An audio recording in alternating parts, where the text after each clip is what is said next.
right? Center? Yeah, okay. All right. Okay, what's going on? All right, so tech under siege is kind of the rough framing, I think, of this talk. It seems as if the industry is in a state of conflict at pretty much every level that you could possibly conceive of, from the geopolitical to the national to the local, often internally. Before we get into that, I kind of want to jump back like 10 or even 12 years. The tech industry is this sort of, I don't want to say it's nascent, but the sort of excitement that we would then see over the next 10 years is nascent. It's this little bubble, and people are talking about, we're going to change the world, and we believed it, and we did change the world. But somehow at that time, we thought that would not come with, like, pissing people off. It would just be a magical snap of the fingers, and we'd be fine. 10 years later, at the end of probably one of the greatest bull runs in history, everyone is mad at us, it seems. And the broad question now is, I think, how do young entrepreneurs think about this looking forward? How do they navigate risk in a way that no one was really thinking about 10 years ago, but we now know everybody has to think about? So geopolitical risk, national risk, and local risk. And I want to start with geopolitics. Yeah. So something you've been incredible. Before you get to that, just one comment is that on just the topic of tech being under siege by politics. I think it was Pericles said that just because you're not interested in war doesn't mean that war is not interested in you.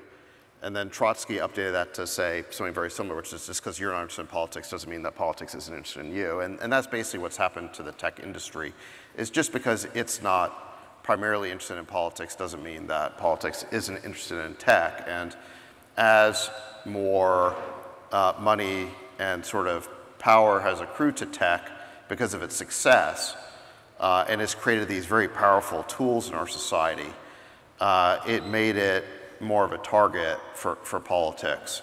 And I think you really saw this with the Twitter files where, you know, lo and behold, we found out that there were 80 FBI agents who were, you know, flagging posts on Twitter to be taken down. And so somehow the fact that Twitter had created these powerful tools had attracted all these like powerful, murky players from the government to come in and start using those tools. They basically, you know, hijacked all the Twitter's tools to basically create a form of state censorship. So this is one example. So I think that, yeah, tech success attracts the interest of truly powerful players, and creates a situation where tech is on the back foot, I think, trying to figure out how to respond to that. Yeah, and I mean, with Twitter files especially, that was, he kind of pulled the curtain back, and we saw how the government interacted with every social media company. And we're gonna I want to talk about social media when we get to national specifically, because I think that's the main reason that we have this kind of major conflict now, the bipartisan sort of consensus against tech. In terms of geopolitics, one thing you've been really outspoken about for a while now is Ukraine. And I know you have your own sort of opinions. We can talk about them now about sort of whether or not America should be as engaged as it is in Eastern Europe and in the sort of Russia-Ukrainian conflict, but it is involved. And immediately when the sort of crisis began or conflict began, tech companies were sort of involved. You had tech companies at home shutting down service in Russia, which I remember thinking at the time, I mean, I was sort of, I don't want to get super into my opinions on Ukraine, but it seemed risky. It seemed riskier than maybe people would have thought. And then on the other side, you had, you know, satellites sort of refusing service in military operations or whatever in Ukraine.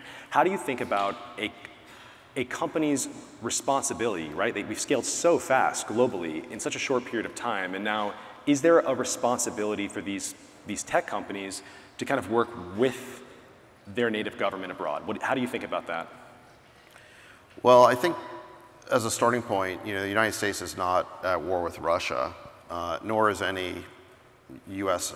treaty ally at war with Russia. Ukraine's not a member of NATO, and we have no treaty obligation to them. Now, if you say that the U.S. is involved in a proxy war against Russia, which is what I believe, the administration will adamantly deny it. I mean, that's what's really going on. But look, so I think that formally no one's required to take any action one way or another with respect to Russia. If companies want to act on their own, then they have to, it's up to them to decide whether they want to do that or not. But I would just note that contradiction that we say we're not in a proxy war, and yet there's obviously an expectation that companies should take these actions because that is really the view of the administration, is that we're at war with Russia. I think it's somewhat, before I get to I want to flip that question around, but right before that, there's a version of this that's maybe a little easier to sort of counter, which would be companies that are maybe not willing to work with the US government, but are willing to work with the government abroad, famously Google and the AI stuff. Like, how do you, is it a similar situation, sort of you can do whatever you want, or is that more complicated? Well, I think it's dangerous for companies just in general to do business with any country that is fundamentally adversarial or in an adversarial relationship with the United States. So, I mean, as we think about it as a VC firm, first of all, we really only invest in, American startups. I guess we've got like one in Canada, and occasionally we'll look at something in Europe. But, we just because of our network, we don't really do business in other parts of the world. And then in terms of investors, we only have investors principally in the United States, but if they're from a foreign country, it has to be a country that's fundamentally an ally of the United States. I don't know if we're required to do that, but it just seems sensible. We don't want to create problems for ourselves by being in business with, countries or powerful people from countries who might somehow be in a conflict with our own government. How should our government be thinking about it? Should they be allowed? Should Google be able to work with this sort of like an AI program in China? Well, China is an interesting case where the nature of the relationship has really changed over the last 20 years. So 20 years ago, the US relationship with China was primarily defined in economic terms. We principally saw the relationship as a trade relationship, and economics is sort of a positive-sum game where you look for benefits to both sides. Now the relationship is principally seen in geopolitical terms, which is to say the balance of power, which is a zero-sum game. And so, a term you'll hear a lot is great power competition or great power conflict. That's basically what the relationship has turned into because of China's meteoric economic rise. And so because China's economy is now roughly the same size as the United States, and it's been able to translate that economic power into military power, and it's become more assertive in East Asia, the nature of the relationship has really changed. And I think a lot of companies or investors have gotten caught off sides by this because they principally saw the relationship as a trade relationship 10 or 20 years ago. Now it's not. Now it's a great power competition. So again, I think companies and investors need to look at it in that context, and you want to make sure you don't get caught off sides because the rug could get pulled out from under you in a bunch of different ways.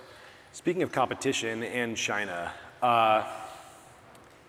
so a second ago we were talking about Ukraine, and there's the question of how a company should be working maybe on behalf of its government abroad, or how it should be thinking about that, if at all. When you reverse that, how should our government be thinking about our companies, specifically in terms of competition? And I'm going to get very specific here. Presently, I don't know, all of our social media companies, and I think most of our most important software companies are banned from China. They are allowed to compete unencumbered in America.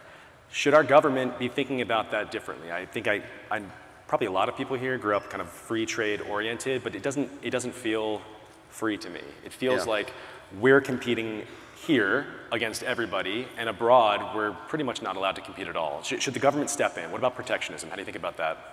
Yeah, I mean, so if you're talking about like a company like TikTok, which is allowed to operate in the US. But ignoring all of the the sort of Chinese spyware stuff, don't care about it, just specifically like, shouldn't they just be banned because we're not allowed to operate abroad? Well, see, there's two different dimensions to that relationship. So one is the economic dimension, which is about trade, and is this trade relationship fair, and should there be reciprocity? If we're not allowed to operate over there, why should they be allowed to operate over here? So again, that's under the bucket of trade or economics. And then there's the bucket of geopolitics and great power competition, in which we don't really necessarily care about the economics. It's really about, well, is this a national security threat? And what I would tell you is geopolitics always trumps economics. If you just look at the behavior of great powers throughout history, meaning great powers are willing to lose money in order to improve their security. And so that's why you're seeing a lot of politicians now advocating that we do something like ban TikTok. The hard part about that is just how you do it. If you had a bill to narrowly ban TikTok in the US, it would be a bill of attainder, wouldn't be allowed. On the other hand, the bill that they're moving through Congress right now is a real bait and switch, where it doesn't actually prohibit TikTok from operating in the US, it prohibits all of us from using it, and seeks to put you in jail if you do something like use a VPN to log into TikTok, which is outrageous. It also gives the government the power to now monitor our web traffic in an unprecedented way so as to prevent that situation. And of course, it's not just TikTok that they're targeting, it's any app that the Secretary of Commerce declares to be in this category. So I think that's something we have to be really careful of, is to not let the government steal a base or really steal multiple bases in the name of, preventing our data from leaking to China, where now all of a sudden we have our own version of the Great Firewall. Right, so they're not doing a protectionism thing. The problem is that they're doing this other thing, this other sort of nefarious secret thing. Yeah, and I think this is where we have to be very careful is, look, in a battle or a conflict between the United States and any other country, I'm on the side of the United States.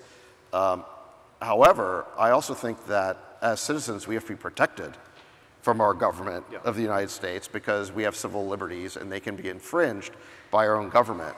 And that's what the framers of the Constitution believed, is that government not only protected individuals, against, say, foreign threats and against lawlessness or chaos, but it could also be a threat to the liberties of the people. And so you have to maintain this balance to do both.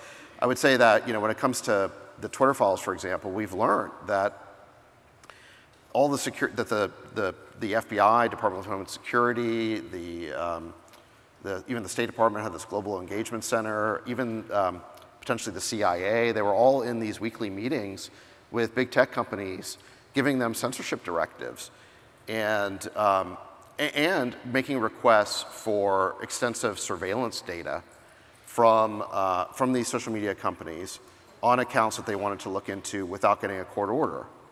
And I think that is a violation of our civil liberties. And I think that the way that tech companies need to respond to it is, if a government agency comes to you and wants data on a particular user, those tech companies should say, go get a court order, go through the correct legal process if you want to get that data. We're not in the business of just compliantly giving you any information you want about our users, which is all of us. So I think that is like a really important component of this, is that is a legit place where I think companies need to push back. They need to. They're also worried, I think, about getting sort of targeted by the government. And now, so in terms of the national politics specifically, tech had a natural ally, I think, in the Republican Party. It's a pro sort of industry party, but culturally it was never going to happen that way. You had a handful of sort of political activists in all of our major companies politicking for national things that had nothing to do with their companies. Specifically in the context of social media, what that meant was what seemed like pretty aggressive partisan censorship that alienated everybody, and now tech has nobody on its side in Washington. Right. The sort of the internal politicking specifically, the idea of people inside of your company pushing for things that have nothing to do with your company, is that still a problem, do you think, right now, or has that kind of eased up? And how would you advise people to think about that as they build their company? Yeah, I mean, so, okay, there's a bunch of things going on there. So I do think that there is still a problem with employees of a company basically self-organizing to pressure their company to get involved in political issues that have nothing to do with that company. You saw, like at Apple, for example, you've had these letter writing campaigns where the employees have said, we're not going back to the office unless you do X, Y, and Z. I mean, they've also had stuff where they want Tim Cook at Apple to talk about the Palestinian conflict. Right. Really, really crazy stuff. Right, stuff that has nothing to do with their mandate or mission as a company. Facebook and Twitter had versions of this. I think Brian Armstrong had this problem at Coinbase and got sick of it, and so he basically just implemented a policy where he said, listen, we're going to leave our politics at the door when we go to work. It's basically the old etiquette of the workplace where, listen, you can do whatever you want to do on your own time, support whatever causes, say whatever you want on Twitter, but at work, we're just not going to get in like political arguments. I think it was a pretty smart policy. He was roasted for it. He was absolutely skewered for it. The New York Times wrote their obligatory hit piece on him. And he accompanied that policy by saying, listen, if you don't like it, we'll give you a generous severance plan. Well, only 5% of the company took it. And so it tends to be like a very small number of employees who are activists in this way. And then a year later, after he did it, Brian wrote a blog post talking about how it went. And he said it was the best thing he ever did at his company because because everyone at the company knows that everyone else is there for the mission and not to support some sort of ancillary agenda. And he said everyone's more focused and we don't waste time on these debates and it doesn't roil the company. And you don't have a workplace where people are afraid to say something or not say something, and But then one thing they did, they got more political, but on issues related to cryptocurrency. It seems like they're under assault basically. You've got an SEC who, they're literally being prosecuted for this or that, and the SEC won't give them the safe harbor they constantly are asking for to tell them how to operate in the United States. So yeah, I think but see that is an appropriate place for a startup to take a position, which is when it directly impacts your business, you have no choice but to get involved. Mm-hmm. And especially when you're operating in an area of the law that may be undefined, I think it makes sense for a company to create a public policy team and proactively engage with regulators or with politicians to explain why what they're doing is in the public interest. You're not doing anything secretive or nefarious. What your objective should be persuasion. It should be to evangelize on behalf of your company to explain why what you're doing is in the best interest of the public. I think if you go back and look at what Brian Chesky said about Airbnb, I think we should have done that a lot sooner. They were operating in all these cities. There really wasn't a great regulatory model for them. There was a bunch of hotel regulation, but they're not a hotel. I think that Uber had a version of this problem where what they were doing was not taxi. There was a lot of taxi cab regulation, but what they were doing is not a taxi because you're not hailing people off the street. But they were sort of on their back foot responding to regulators. I think like all these companies sort of have realized as a result of that experience that when you're operating in an area that is sort of gray, you should get ahead of the problem and proactively engage, set up a public policy group. It seems like aggressive politicking in your lane and aggressive sort of policing of politicking internally on issues that have nothing to do with you. Yeah, I mean, politicking, you could call it that, but I think this is less about making donations to the right political figures and more about, like I said, evangelism, persuasion, being proactive about explaining why what you're doing is in the public interest. Less about donations, except in the case perhaps of local politics. I want to talk now about a political issue that is sort of outside of the strict bounds of each particular company's expertise, but affects everyone, and it seems to be local government. I remember thinking in 2019, I was obsessed with national politics. I thought about local politics, but I was thinking about national. 2020 comes around, and it seems like the most important thing in the world is not Joe Biden or Donald Trump, but the crazy person on the Board of Education. How should San Francisco is this? San Francisco is a story. It's a tech town. There are so many, all of the workers there, all of the wealth is there. That town should be functioning properly. It's not, because tech people kind of turn their backs, I think, for a long time on it. There's some change there. First of all, should we care about San Francisco at all? Maybe not. Some people say no. Here we are in Miami. There are alternatives. But how do you think about that? How should tech companies think about that? Well, I think if you don't live in San Francisco, you don't need to worry about San Francisco. Just worry about your own city. But I do think that a lot of us are still there. It's an important tech ecosystem, and we don't want to just surrender it. The truth is that most politics is local. I mean, education is a local responsibility. Crime and the safety of your streets, that is a local political issue. The main thing that affects you from Washington on a day-to-day or annual basis would be like taxes, but everyone probably knows their senator or maybe their representative. But how many people here know who their city council member is? That would be interesting. Yeah, raise your hand. Raise your hand if you know your city council member. Like 2 people. So I mean, it just shows no one really pays attention to local politics, but it has a huge impact, and you really see that in San Francisco, where, for a number of years, we sort of had a center-left city council, and then it went like hard left, and like basically the radical progressives, like some of them actually self-identify as communist. They got a majority, and the city's just been like wrecked as a result. So I think that if you're a startup in San Francisco, I think that this is a matter of self-defense. You need to get involved to some degree. And my idea on this is I think every company in San Francisco should pay a 13 months rent. So just take whatever your monthly rent is and just pay 1 month's rent to a local organization like Grow SF or whatever that's trying to fix this problem in the city. I think if everyone would just think about that, like think about, okay, we just got to give 1 month's rent to the correct advocacy group to make sure the city stays the way it should, then like we wouldn't have this problem. We saw a specific policy, and this is not just like we want the streets clean and the education to be working and things like this. There are companies in San Francisco that were driven out of the city by local politics, specific ordinances and things that were passed. So you do need some kind of protection against that. Self-defense. You need a defense budget, basically. We're sort of at time, so I want to ask one more, maybe introduce a topic, a more positive one. You said something interesting the other day to me when we were getting ready for this. You are excited about artificial intelligence, and you paused and you were like, I wonder if, for the last few years we've talked a lot about politics. Maybe it was just because I was bored and there was nothing going on in tech, and I thought that was interesting. Tell me about, tell me about your interest in artificial intelligence, and actually, do you think we were just focused on politics because nothing was happening in tech? Well, I think that, no, I think we, like those of us especially who are based in San Francisco, were focused on politics because there's a lot of bad things happening that we can see every day on our streets.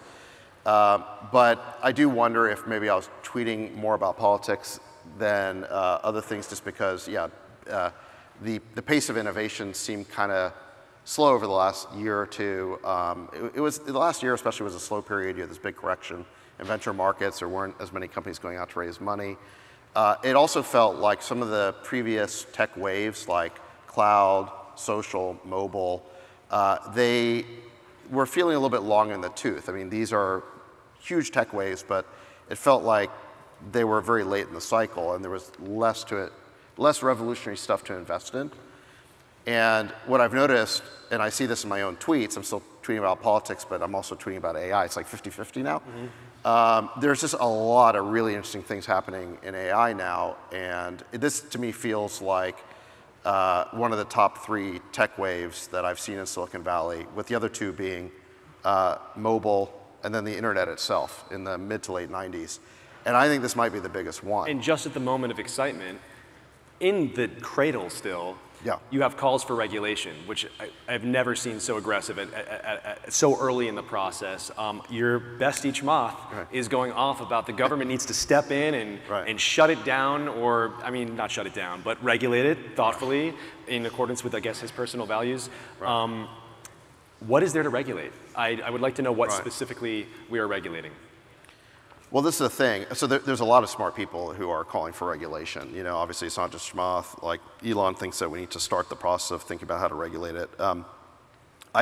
Where I come out on this is I understand the risks they're talking about, and we might need regulation one day, but I think it's so early today, I don't think we know how to regulate it. Like you're just saying, I think that all we'll end up doing is creating a new federal agency.